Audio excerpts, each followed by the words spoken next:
नमस्कार, मैं रवीश कुमार। क्या किसी को पद्म पुरस्कार इसलिए दिया जाता है कि वह आंदोलन करने वाले किसानों को आतंकवादी और देश को बांटने वाला कह चुकी हो? क्या इसलिए दिया जाता है कि पुरस्कार मिल जाने के बाद भारत की आजादी और उसके लिए बलिदान देने वाले असंख्य शहीदों का अपमान करे? कंगना रनौत कह रही हैं कि आजादी भीख में मिली थी, असली आजादी 2014 में मिली। कंगना ने यह बात टाइम्स ग्रुप के न्यूज चैनल टाइम्स नाउ के कार्यक्रम में कही। वहां पर सूट बूट में आए कई लोगों ने इस बात पर तालियां भी बजाई।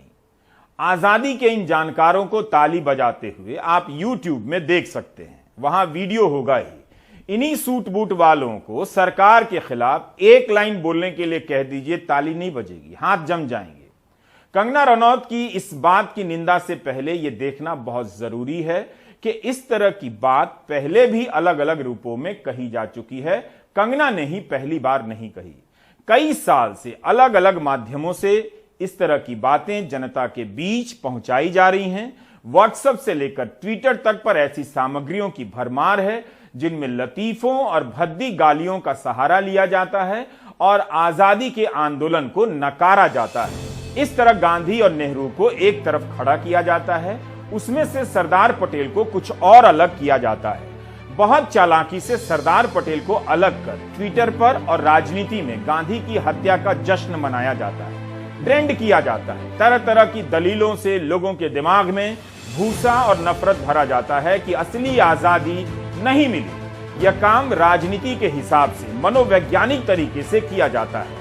ऐसा करने वालों को पता है कि लोगों के भीतर कुछ नफरती पूर्वाग्रह होते हैं, विचार होते हैं, कम जानकारियां होती हैं उनके पास।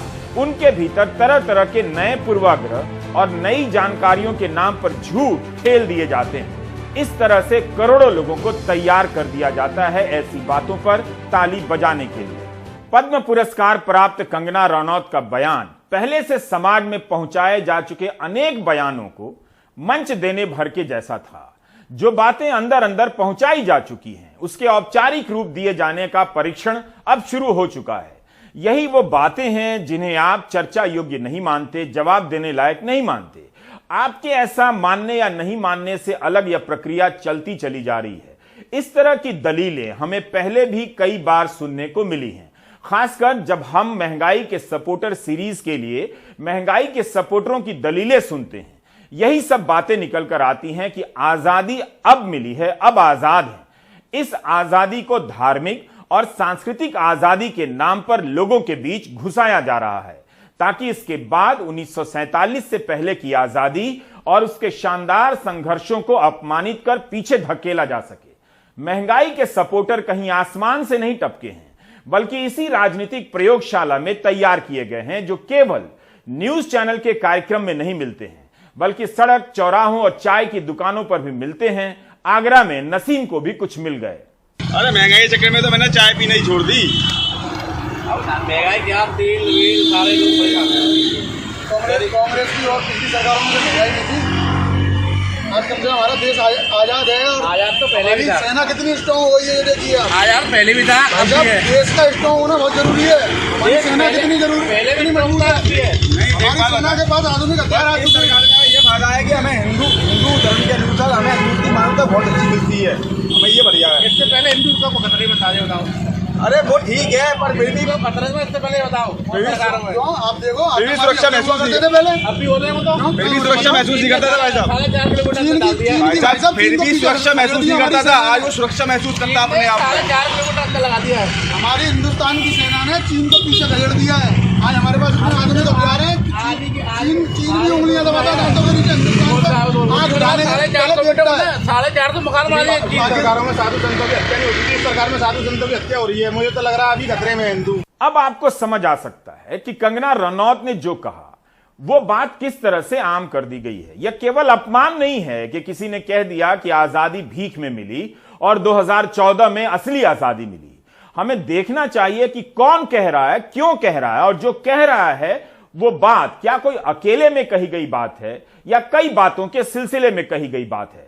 तब आपको समझ आ जाएगा कि आपकी सहमति और भागीदारी से भारत को कहां पहुंचाया जा रहा है। यह काम बहुत चालाकी से हो रहा है और खुलेआम। धार्मिक और सांस्कृतिक आजादी के नाम पर तर्क गढ़े जा रहे हैं। कहते कहते लोग इस तरफ भ्रम में आ ही जाएंगे कि धार्मिक आचार व्यवहार 2014 के पहले संभव नहीं था, अब आजादी मिली है। 1857 से 1947 के बीच असंख्य आम भारतीयों ने इसके लिए कुर्बानी दी, जान दी और जेल गए। 1857 की क्रांति के बाद इसी दिल्ली में और कई जगहों पर कई हजार लोगों को पेड़ से बांधकर तोपों से उड़ा दिया गया और मारकर पेड़ पर लटका दिया गया। जिस दिल्ली में कंगना रनौत ने कहा कि आजादी भीख में मिली थी।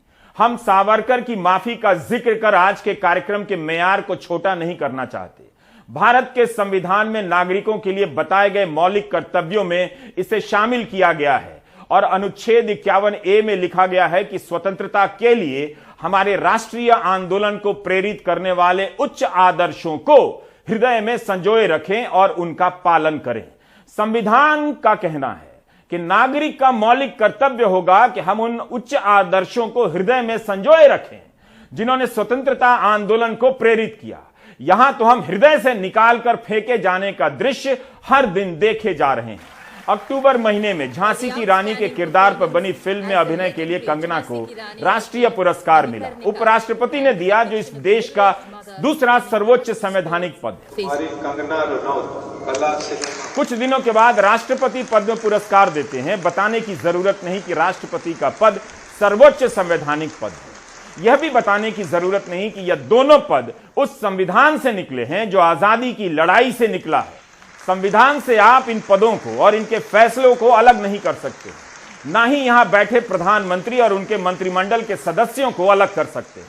फिल्म अभिनेत्री को पता ही होगा कि रानी झांसी ने ब्रिटिश हुकूमत से लड़ते हुए शहादत दी थी। इसी विवादित इंटरव्यू में कंगना झांसी की रानी की तारीफ भी करती हैं, लेकिन इस तारीफ के बदले इसका लाइसेंस नहीं मिल सकता कि आजादी को भीख में मिली बता दिया जाए और कह दें कि असली आजादी 2014 में मिली थी। आप व्यक्ति और बयान दोनों को इस राजनीतिक समर्थन से अलग नहीं कर सकते हैं। यह समर्थन ना होता तो किसानों को आतंकवादी कहने वाली कंगना रनौत को पद्म पुरस्कार नहीं दिया जाता, ना ही ऐसे शख्स को जो अदालत में तब हाजिर होती हैं जब गिरफ्तारी का वारंट जारी करने की फटकार मिलती है, जिनका ट्विटर अकाउंट सस्पेंड किया जाता है। लेकिन सरकार ने दिया तो कुछ सोच कर दिया होगा ताकि वो जो बोल रही हैं बोलती रहें, आराम से बोलती रहें कि आजादी भीख में मिली थी और 2014 में असली आजादी मिली थी। उसी दिल्ली में जहां यह पद्म पुरस्कार दिया गया, वहां से थोड़ी दूर पर एक न्यूज चैनल के कार्यक्रम में, टाइम्स नाउ के कार्यक्रम में पद्म पुरस्कार प्राप्त करने के बाद कंगना रनौत कहती हैं कि हमें आजादी भीख में मिली और असली आजादी 2014 में। उनके बयान से ज्यादा अपमानजनक था मंच के नीचे बैठे लोगों का ताली बजाना। आजादी भीख में मिलने वाली बात कहकर कंगना आगे बढ़ती है, वो सुधार नहीं करती। कहती हैं कि इस बयान के बाद मुझ पर मुकदमे होने वाले हैं। तब न्यूज एंकरा कहती हैं कि अभी तो आप दिल्ली में हैं, वो आपके साथ मुंबई में होता है। कंगना दिल्ली में है, मुंबई में नहीं। दरअसल यही वो बात है जिससे साफ होता है कि कंगना के बयान को निजी तौर पर नहीं देखा जा सकता है। एंकरा ने भी साफ कर दिया कि दिल्ली का समर्थन उन्हें प्राप्त है, वो ऐसा कहती जा सकती है। और जब चारों तरफ आलोचना हुई तब टाइम्स नाउ चैनल ने बयान जारी किया है कि वह कंगना के बयान का समर्थन नहीं करता है, बल्कि इसे अपमान मानता है। दिल्ली में कुछ नहीं होगा, यह बात एंकरा ने हौसला बढ़ाने के लिए भी कही और यह जताने के लिए कि दिल्ली का समर्थन है। अगर आपको इस बात में जरा भी संदेह है तो कुछ पुरानी घटनाओं को देख लीजिए। जिस तरह से सीआरपीएफ का कमांडो कंगना रनौत के लिए दरवाजा खोल रहा है, उसे देखकर कोई भी समझ सकता है कि कंगना रनौत को वाकई दिल्ली में कौन अरेस्ट करेगा। कमांडो का काम नहीं होता दरवाजा खोलना। दूसरा कोई होता तो आजादी भीख में मिली है इस बयान पर देश में राजद्रोह और यूएपीए के मामले दर्ज हो चुका होता। ऐसा कुछ नहीं हुआ इनके मामले में। दिल्ली का ही आशीर्वाद है कि इतनी सुरक्षा मिली है। बल्कि यही बात कन्हैया ने कही होती तो आज बीजेपी चारों तरफ सड़कों पर होती। गनीमत है और अच्छी बात है कि कांग्रेस विपक्ष में है, इसलिए कांग्रेस के नेता ट्वीट कर अपना काम निपटा लेते हैं। आप कंगना और सरकार को अलग नहीं कर सकते। कंगना पहले से ही नफरती बातें करती रही। सुशांत सिंह राजपूत के फर्जी विवाद के समय उन्हें सीआरपीएफ की सुरक्षा दी गई। उनके जरिए इस डिबेट को खड़ा किया गया ताकि भारत की करोड़ों जनता फर्जी बहस को महीनों देखे। आज भी उस समय के बयानों को लेकर कोर्ट में तरह तरह के मामले चल रहे हैं। एक तरफ सरकार कंगना को पद्म पुरस्कार देगी, कंगना आजादी का अपमान करेंगी, कहेंगी कि भीख में मिली है। दूसरी तरफ उन्हें पुरस्कार देने वाली सरकार आजादी का अमृत महोत्सव भी मना रही है। 24 अक्टूबर को प्रधानमंत्री ने मन की बात में बताया था कि आजादी के आंदोलन से जुड़े गीतों की प्रतियोगिता हो रही है। उन्हें बताना चाहिए कि क्या उन गीतों में आजादी के भीख मांगे जा रहे थे? क्या हमारे महान कवियों ने इन गीतों की रचना करते वक्त भीख मांगी थी इन गीतों में आजादी की? यह तस्वीर प्रधानमंत्री को याद होगी। चरखा चलाते हुए अमेरिका के राष्ट्रपति ट्रंप और इजराइल के प्रधानमंत्री को साबरमती आश्रम ले वहां चरखा का महत्व समझा रहे थे। क्या चरखा भीख का प्रतीक है? क्या गांधी जी ने भीख मांगी थी? अगर भीख मांगी थी तो फिर गांधी के प्रति सम्मान का दिखावा क्यों किया जा रहा है? क्या भीख मांगने के जुर्म में गांधी ने ब्रिटिश राज में 6 साल से अधिक समय जेलों में बिताए? जब भी गांधी जयंती आती है या शहीद दिवस आता है, उस दिन ट्विटर पर ट्रेंड कराया जाता है गोडसे जिंदाबाद। क्या कभी सरकार ने इसके लिए ट्विटर को नोटिस भेजा, बुलाया कि इसे हटाया जाए? क्या कभी त्रिपुरा पुलिस ने इन सबको यूएपीए के तहत नोटिस भेजा? भोपाल से बीजेपी की सांसद प्रज्ञा ठाकुर ने चुनाव प्रचार के दौरान और जीतने के बाद संसद में भी और प्रचार में भी कहा, नाथूराम गोडसे देशभक्त था और देशभक्त रहेगा। गांधी के हत्यारे को देशभक्त कहने वाली प्रज्ञा ठाकुर चुनाव जीतती हैं, जनता वोट भी देती है। जबकि चुनाव के समय उनके बयान के बाद प्रधानमंत्री ने कहा था वे कभी माफ नहीं करेंगे। इसके बाद भी वे संसद में आकर बयान देती हैं। दरअसल यही समझना है, आजादी भीख में मिली थी, यह कोई अपने आप में अकेली बात नहीं है, बल्कि गांधी के प्रति नफरत और नकार की अलग अलग अभिव्यक्तियां हैं।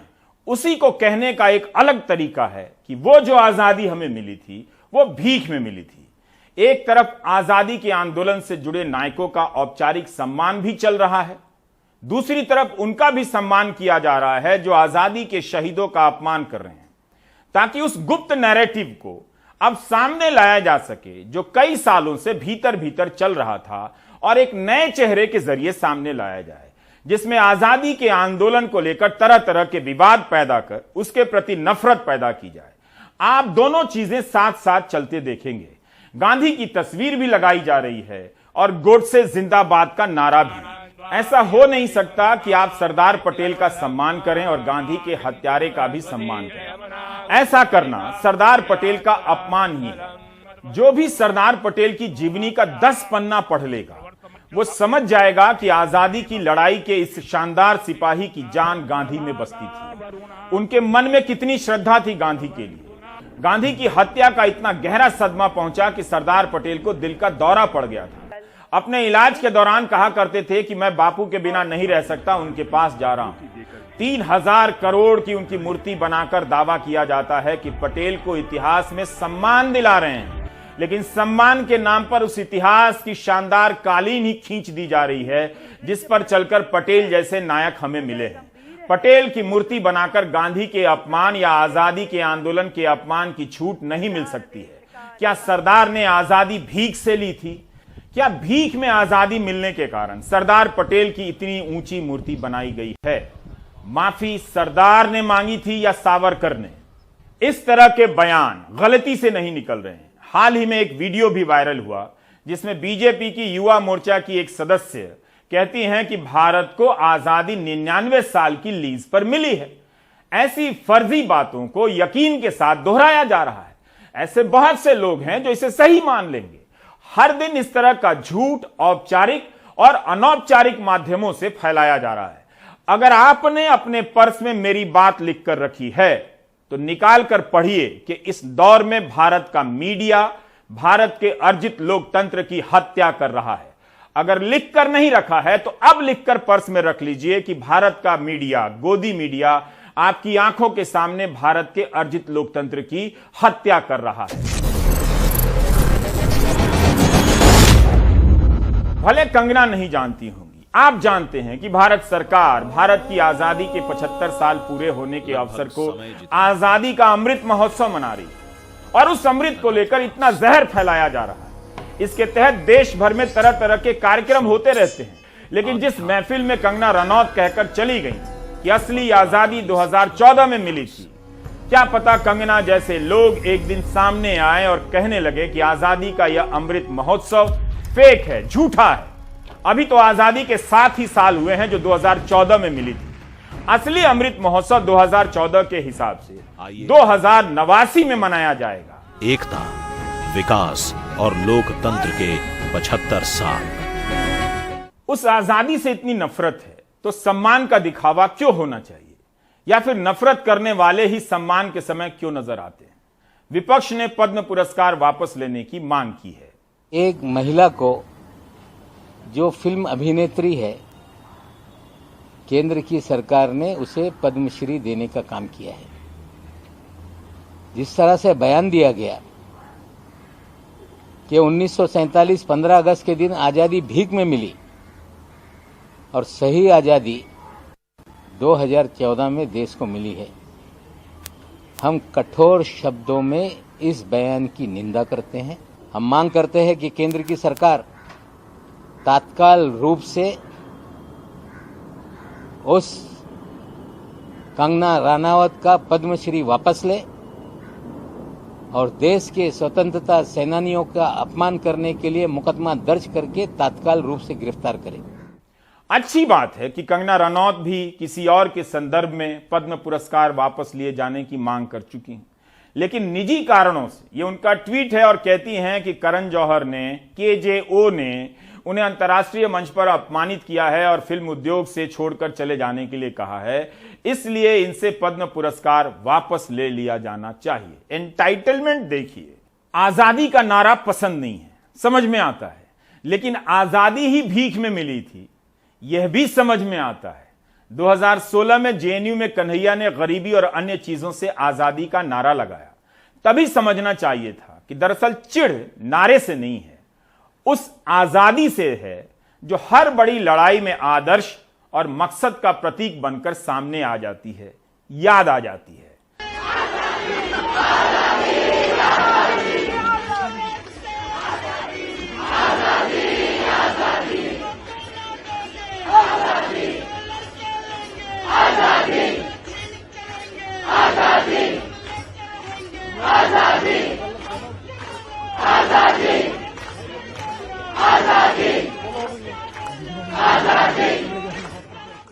जब नवंबर 2019 में लाखों लोग नागरिकता कानून के विरोध में आजादी के नारे लगा रहे थे, तब यूपी के मुख्यमंत्री ने कहा था, धरना और प्रदर्शन के नाम पर अगर आप आजादी का नारा लगाते हैं तो यह राजद्रोह माना जाएगा, सरकार सख्त कार्रवाई करेगी।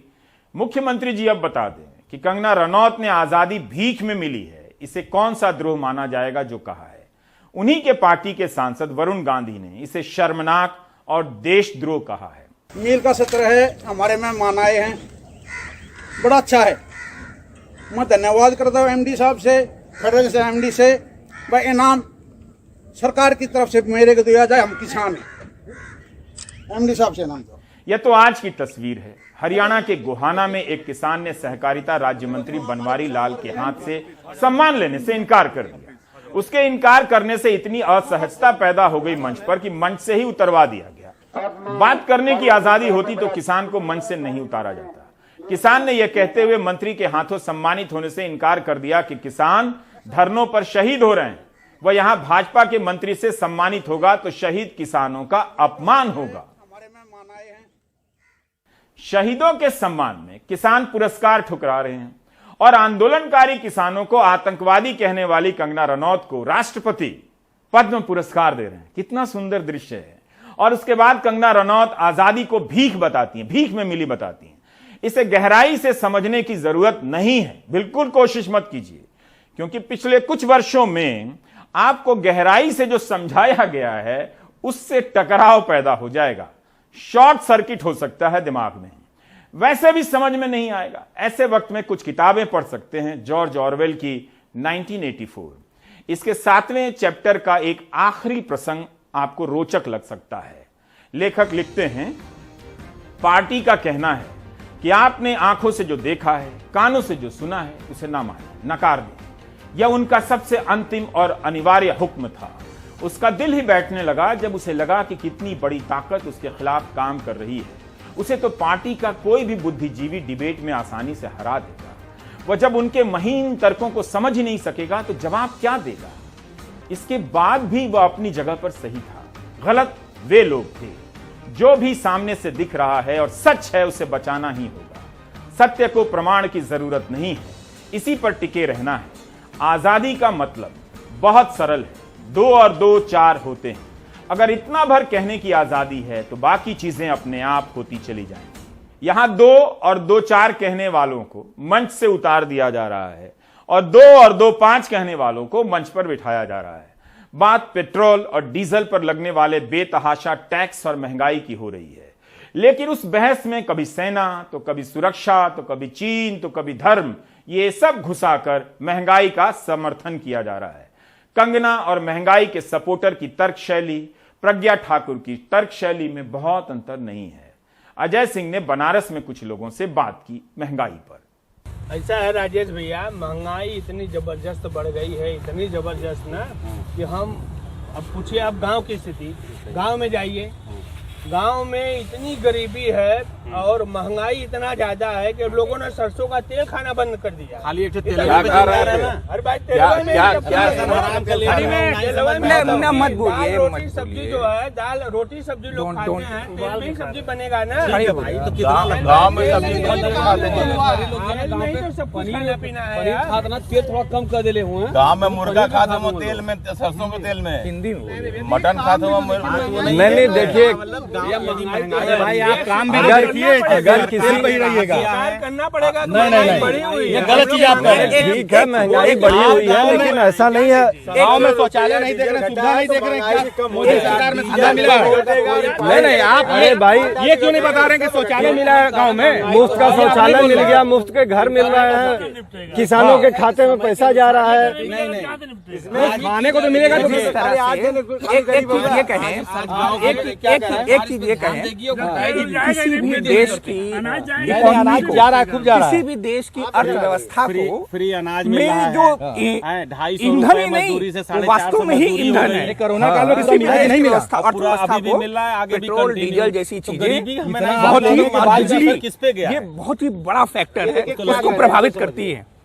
अभी तक जो था, अभी जो अगर हम देख रहे हैं कि कितना ज्यादा सरकार ने, जो सरकारें पैसा ले रही हैं, चाहे वो स्टेट गवर्नमेंट हो, हम नहीं कहते कि मोदी सरकार ले रही है, चाहे वो कहीं की स्टेट गवर्नमेंट हो या सेंट्रल गवर्नमेंट हो, जो पैसा ले रही है पेट्रोल पर, पेट्रोल और डीजल की बात करें, जो सबसे बड़ा महंगाई का कारण ये, और चूंकि पेट्रोल डीजल के दाम बढ़ने से धीरे धीरे चल के सारी चीजों का दाम बढ़ने लगता है। हमको मालूम नहीं चलता कि एल्युमिनियम जो बन रहा है उसको बनाने में भी पेट्रोल डीजल का इस्तेमाल हो रहा है, प्लास्टिक बन रहा है उसको भी बनाने में पेट्रोल डीजल का इस्तेमाल हो रहा है। हमको नहीं दिखाई देता, हमको तो खाली ये दिखाई देता है कि मोटरसाइकिल में तेल जितना भरवा रहा है, कार में जितना तेल भरवा रहा है वो महंगा पड़ रहा है। लेकिन ओवरऑल बात पे क्या कहेंगे जो ये बोल रहे हैं? देखिए, ये हमेशा से होता रहा है।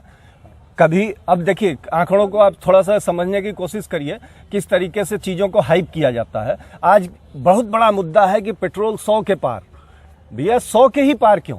जब आप हमसे उम्र में बड़े हैं, मुझे याद है कि हमारे पापा की एक बजाज चेतक स्कूटर थी, हम लोग 20 रुपया लीटर पेट्रोल भरवाते थे। शायद आपने 10 रुपया लीटर पेट्रोल भरवाया होगा। जब पेट्रोल 7 रुपया मैंने भरवाया। एक मिनट सर, जब पेट्रोल 10 से पार हुआ, 20 से पार हुआ, 30 से पार हुआ, 40, 50, 60, 70 से पार हुआ, तब इतना हाइप नहीं किया गया। 100 से पार हुआ तो 100 पार, 100 पार, 100 पार, 100 पार, हर मीडिया चैनल। कभी आपने सोचा था कि 100 रुपए पेट्रोल के दाम को लोग सपोर्ट करेंगे? क्या पता यही लोग एक दिन 1947 की आजादी को भी नकारने आ जाएं और कहने लगे कि यहां सड़कें बनी हैं, अस्पताल बने हैं, इसलिए कंगना ने जो कहा वो सही है। कंगना तो पद्म पुरस्कार मिलने के बाद आजादी को नकार रही हैं, जो आजाद और सार्वभौम भारत का पुरस्कार है। मुझे पता था आपको भीख वाली बात बुरी नहीं लगेगी। जब आप महंगाई का सपोर्ट कर सकते हैं तो इसका भी करेंगे। मैंने इस पर कार्यक्रम इसलिए किया ताकि उन लोगों से मुलाकात हो सके, मुखातिब हो सकूं जो कंगना रनौत के साथ खड़े हैं। कंगना के साथ खड़े रहने वालों को खड़े रहने दीजिए। आप जो इस वक्त कुछ लोग बैठकर प्राइम टाइम देख रहे हैं, अब भी वक्त है, खड़े हो जाइए, ब्रेक ले लीजिए।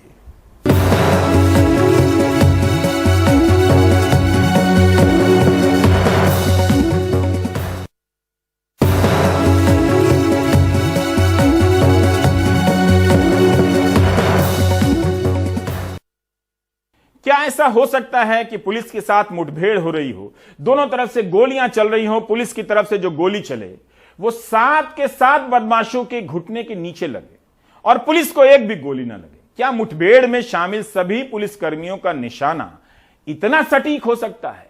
गाजियाबाद के लोनी इलाके में कथित 7 गौ तस्करों के साथ पुलिस की मुठभेड़ होती है और 7 के घुटने के नीचे पुलिस की गोली लगती है। रविश रंजन की यह रिपोर्ट देखिए। गाजियाबाद के जिला अस्पताल में घायल ये लोनी के कथित गौ तस्कर हैं। इन 7 के पैरों में एक ही जगह गोलियां लगी हैं। पुलिस का दावा है कि गुरुवार को एक बड़ी मुठभेड़ में इनको गिरफ्तार किया गया है। इस मुठभेड़ में एसएचओ की जीप के शीशे भी छलनी हुए हैं।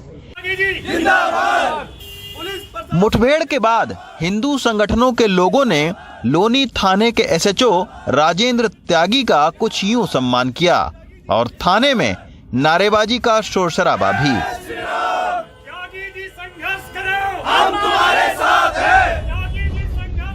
लेकिन हम आपको पुलिस की कही बातों से अलग कुछ दिखाने की कोशिश करेंगे। तो चलते हैं एक बार फिर लोनी। ये लोनी का गोदाम सलीम पहलवान के नाम पर है। इसी गोदाम में गुरुवार को खूनी मुठभेड़ पुलिस और तस्करों के बीच हुई थी। हमने आसपास के लोगों से बात करने की कोशिश की। आप तो यहाँ रोजाना आते जाते थे, इन गोदाम में कभी कोई ट्रक व्रक आया या कभी कोई जानवर वानवर लेकर आए गए? हमारे सामने कभी कोई नहीं है। नहीं, कभी नहीं। जस्ट बगल में ये गाड़ी वालों की दुकान है और उसके बगल में ये गोदाम है जहाँ पर कल सुबह छापा पड़ा था। आइए चलते कुछ और लोगों से बात करते हैं। यहाँ पे क्या होता था इस गोदाम में? कबाड़े कबाड़े का काम होता था। पुलिस तो कह रही कि गोकशी यहाँ पर होती थी, जानवर वानवर लाए जाते थे। कभी आपने देखा जानवर वानवर?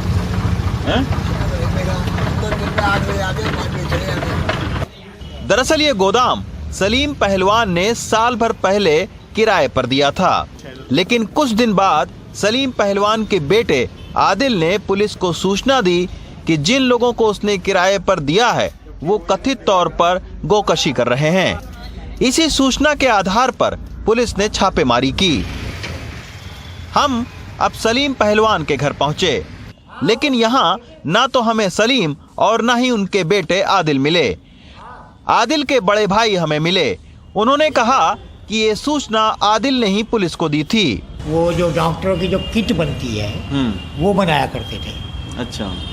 1-2 दफे जाके देखा भी हमने, तो वो किट बना रहे थे। फिर हमें विश्वास हो गया वो जैसे किट बना रहे हैं। ऐसा हमें कुछ नहीं मालूम था। तो ये गोकशी वाली बात कैसे पता चली है?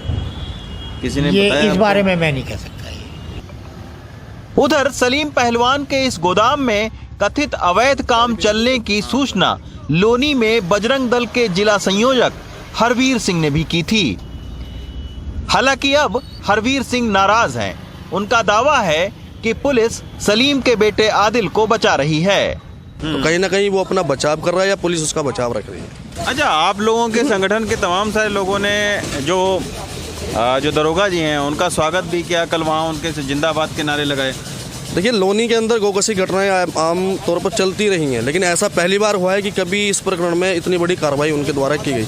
इससे पूरे जितने भी हिंदू संगठन हैं उनके अंदर बहुत अच्छा माहौल बना हुआ है। बहुत उनको खुशी ऐसा महसूस हुई कि पहली बार ऐसा हुआ, और हमें लगता है कि ऐसा होने से ही लोनी के अंदर गौ हत्याएं बंद होंगी। गौ तस्करी के मामले की जानकारी गाजियाबाद पुलिस ने ट्विटर पर तो दी, लेकिन आज जब हमने आधिकारिक तौर पर ऑन कैमरे पर उनका बयान लेना चाहा तो पहले सीओ ने, उसके बाद में गाजियाबाद के एसपी ग्रामीण ने इस मामले पर बातचीत करने से इनकार कर दिया। सवाल ये उठता है कि आखिर अब इस मामले पर गाजियाबाद पुलिस चुप्पी क्यों साध रही है। गाजियाबाद पुलिस के मुताबिक 7 आरोपियों में से 6 गाजियाबाद के और 1 दिल्ली का रहने वाला है, जबकि 2 अन्य फरार हैं। योगी आदित्यनाथ की सरकार आने के 4 साल बाद अब तक पुलिस ने करीब 7,500 इस तरह के इनकाउंटर किए हैं, जिसमें 132 अपराधियों के मारने का दावा किया गया है। लेकिन सैकड़ों इनकाउंटर में पैरों पर गोली लगने की एक जैसी थ्योरी बहुत सारे सवाल भी खड़े करती है। गाजियाबाद से रविश रंजन शुक्ला, एनडीटीवी इंडिया। आप देख रहे थे प्राइम टाइम। नमस्कार।